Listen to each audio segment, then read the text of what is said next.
Hey, today I'm going to talk about measurability, World of Warcraft, how the things we measure influence the things that we believe, and the outcomes we achieve. I talked about this a little bit in the farm practice video between DPS and non-DPS roles, but I think the measurement problem comes up very frequently, and often when people disagree about things, they're actually disagreeing about measurements and like what the thing that they're measuring implies, what they're really measuring, things like that, you know. So let's go through the central thesis, which is that tank and healer players in mid-range content are on average worse than DPS players. Walking through that mid-range, I'm sort of restricting this from like weekly level keys to maybe title pug range keys or something like that. Mid-range rating, but not world top 10, world top 20 level, really bleeding edge content, rank 1 keys, not including those things because I don't have the context at that level, but I have context that the previous mid-range levels mentioned, and we'll restrict it to my lived experience to borrow some terminology. And we talk about being good or bad at the game. I think that the claim here is that DPS players are sort of on average realizing a higher fraction of the total potential of their spec. And there's sort of a way that people talk past each other, where if I say DPS players are good and tank players are bad, people will say, look, DPS players are bad. They just like die and don't use their utility. And it's like, well, that's kind of true, but they do damage, which is a big part of their job. And tank and healer players sort of have a higher ceiling than I think a lot of people realize or care about. And they achieve a very low fraction of this potential in mid-range, random, pug content. DPS players, on the other hand, achieve a higher fraction of a lower ceiling. I'm not going to say high, because obviously if you're doing like 25, like none of the players are that good. They're all, missing a lot of potential. But the DPS players are like closer to the peak of what they could be doing, whereas the tanks and healers, I think, are often further off from how good they could be. So let's look at sort of a contrived little theoretical example. Let's say you do a key, you get this details breakdown. Now, details measures just damage. We don't have meters for other things. And maybe the way that you succeed in a key is you do some amount of DPS and then some healing, some routing, some interrupting, do some affixes. Well, details can't really measure these things, at least not that well by default.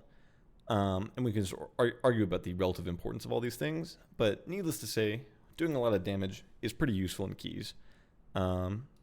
So having a details meter at least tells us some limited information about a useful slice of the world, which is doing a lot of damage in your key. Now, if you're the rogue player, you say, look, I was the best in this key. I had the biggest bar. In some theoretical world with perfect balance, these bars should all be the same length, and my bar was the longest, so I am the best. Obviously, this is like not entirely true, and maybe we could say like, look, if the rogue were perfect, they would actually do more damage. And the hunter thinks, well, I wasn't the best, but I did a lot of damage regardless, even if they're missing the fact that in a perfect world, they could be doing even more damage. So these players look at their details meters and they feel good about themselves, and maybe they miss the fact that they could have improved a little bit. But when you come to the shaman player, they look at their meter and they say, holy shit, I fucking stink at this game. I could have had a way longer bar because look, there were 2 other DPS players and they had long bars. I was a DPS player in the same key and I had a short bar. Maybe you could cope a little bit and say like, well, it was a bad route. Other classes are stronger. They have better gear. I died to someone else's mistake, so my DPS got ruined, whatever. Point is, this guy has a bad bar, so he fucking sucks at the game. And the other 2 people have okay bars, so they're good at the game. This is like not actually that far off from how a lot of people think about the game. Crucially, these players can each see the bars of other DPS players in their same key. And they can say, look, in relatively similar circumstances, this is how everyone performed. Here's how we shook out in terms of accomplishment. And that's not a perfect picture of the world, but it's a picture of the world. It's like the first amount of information is a lot more useful than having no information, even if we're not close to having perfect information. And maybe the thing you would want to see as a DPS player is like some perfect snapshot that says like, if you played perfectly, here's how much damage you would have done. Well, we don't have that. Instead, we can look at the other DPS players and say, like, look, this guy did way more than the other player. Clearly, this third player should have stepped it up. They need to get better. They can go back and think about, like, which pulls did I fuck up? Why am I doing no damage?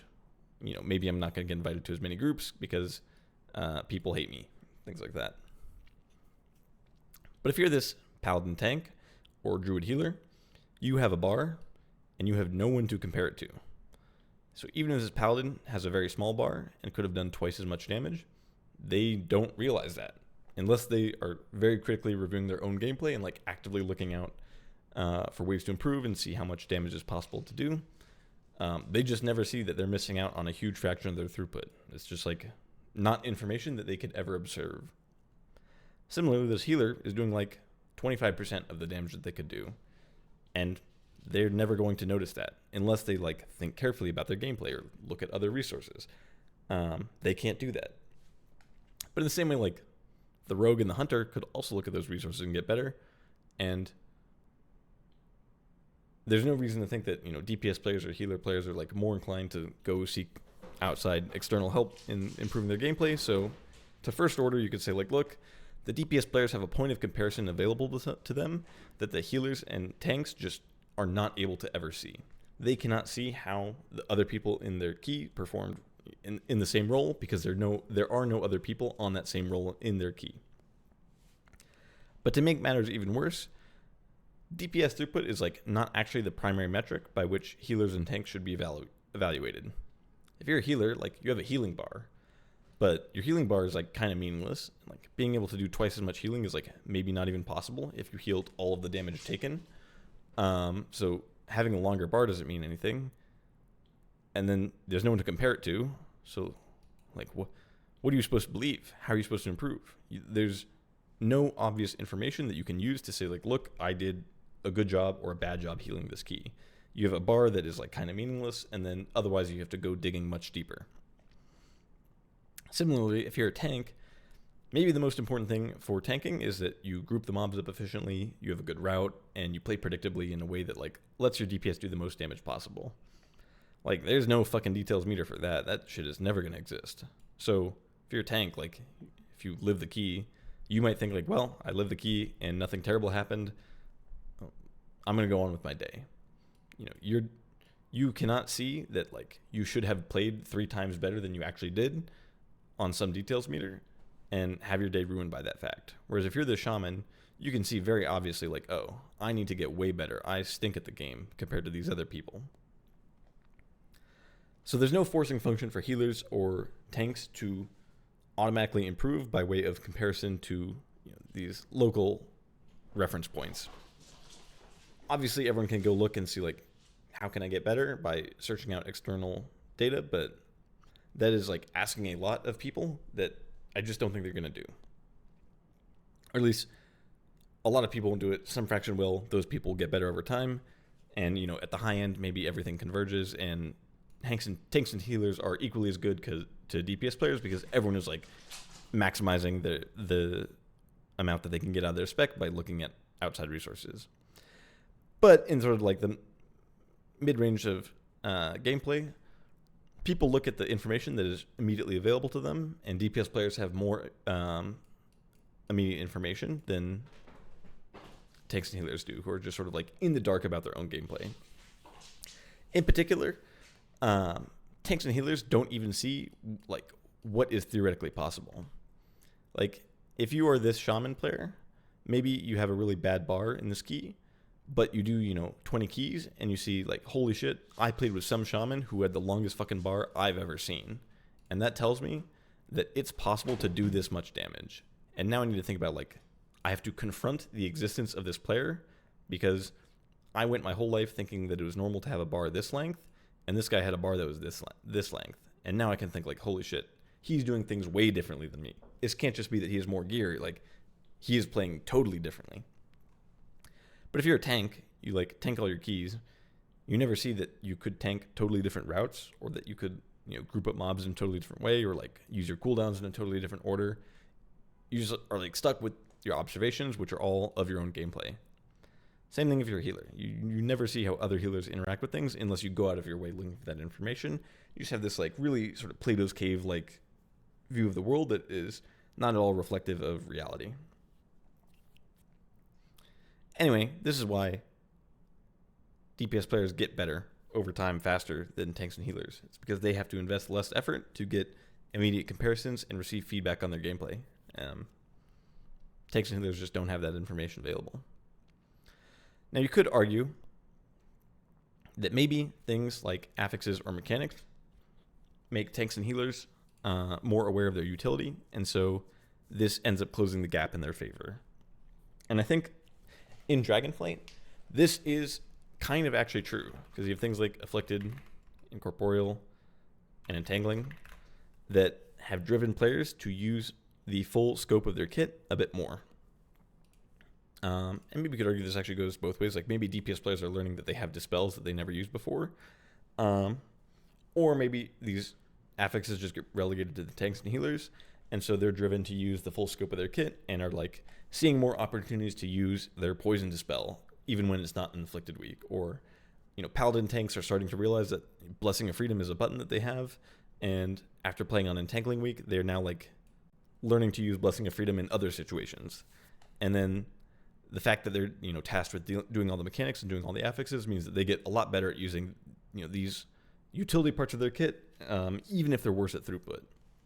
So you could imagine a state of the world where like tanks and healers suck at throughput but are good at using utility because of this sort of bifurcation of responsibilities within a key. I don't know. I'm not super convinced that this is a great model of the world, partially from seeing like there's a lot of prop paladins who don't realize that you could sack people or like cast WOG on other people in your group, and a lot of DPS players are pretty good at using utility because they play like a rogue and that has 40 fucking buttons that if you ever open your spellbook you can look at and realize are going to be good to use even if they don't do any damage. So I think this is a compelling reason why like a Fury Warrior player is on average worse than a rogue player or something, because like the Fury Warrior player never has to think about how their actions influence the group success other than just doing damage, and the rogue player might have to think about that, but it's not immediately compelling to me. Now, I think if you believe this original model of the world, which is that comparing people on damage dealt is what makes DPS players get better faster than tank players or healer players, then once you believe that and you think you're a good player, you should gravitate towards playing good specs that have lots of extra utility. Why? Well, DPS players are all playing this like damage optimization game. So if you play a warrior or hunter, you are sort of stepping into that same game as everyone else, where you like try to maximize your damage and nothing else. And so people have gotten pretty good at doing this on the specs that purely do damage. But there's a lot of specs like Rogue, Mage, Boomkin, Windwalker that have a lot of other buttons, and you could think like, well, relative to how good people are at optimizing damage, they're optimizing their utility a lot worse than that. So if I just like play a Rogue and I think about hitting all my utility buttons, I will be way further ahead of the other rogues who are just like comparing the size of their bar to other people in the game. Especially because World of Warcraft is not balanced in a fair way where like specs are balanced according to their total potential, but rather they're like balanced according to their DPS potential. So if you're insanely good at doing damage on a hunter, you do the same amount of damage as someone who's really good at doing damage on rogue. Up to the point of class balance. Like in the average case, you're just doing the same amount of damage.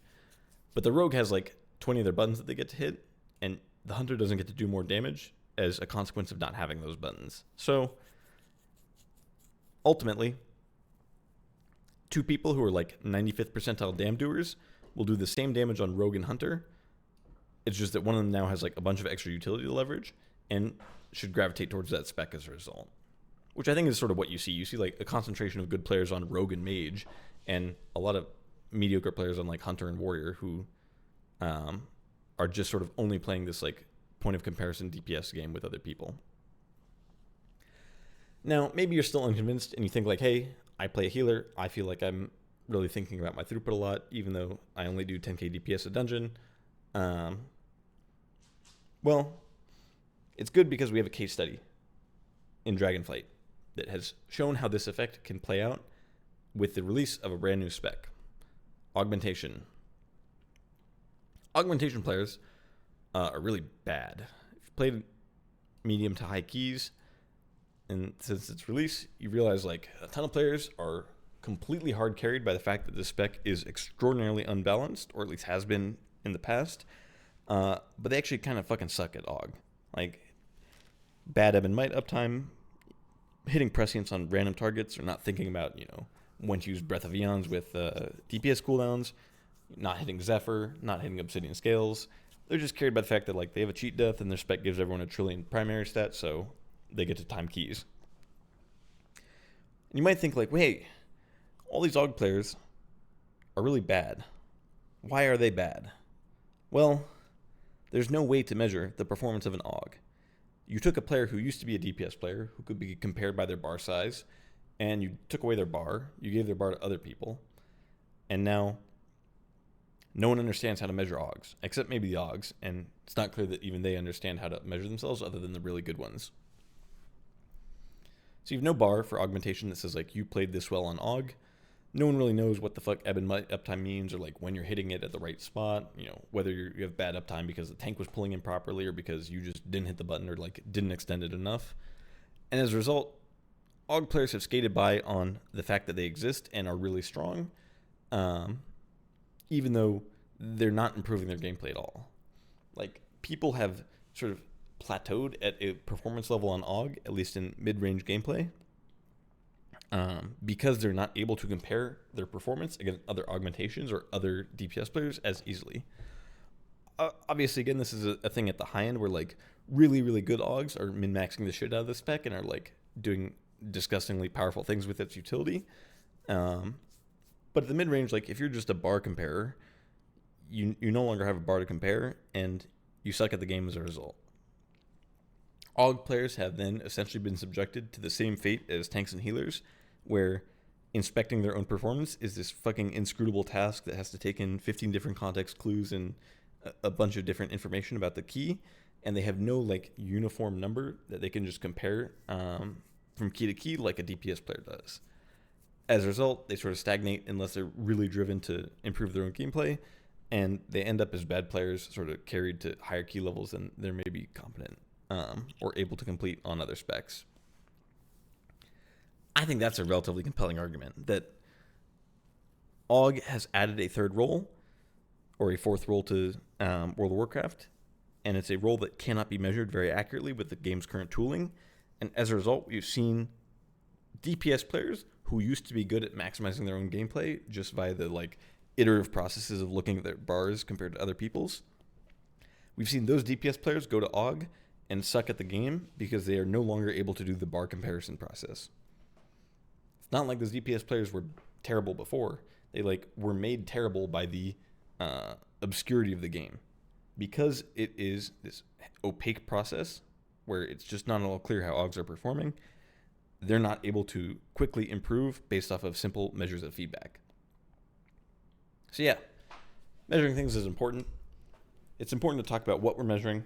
It's important to talk about how the things we measure influence the things that we believe, and sort of a ton more that we could talk about on this topic. Like, I think another central thesis I have is that the fact that we can measure DPS and not other things leads people to overvalue DPS because it's an obvious quantity. Like, if you see this player did 2,000 more DPS, you immediately will conclude that they were the better player, even if you don't think about, what are the implications of doing 2,000 more DPS over an 8-minute raid fight? Or how much does 2,000 DPS help us complete a key compared to doing something else a little better, or, some other contextual factors?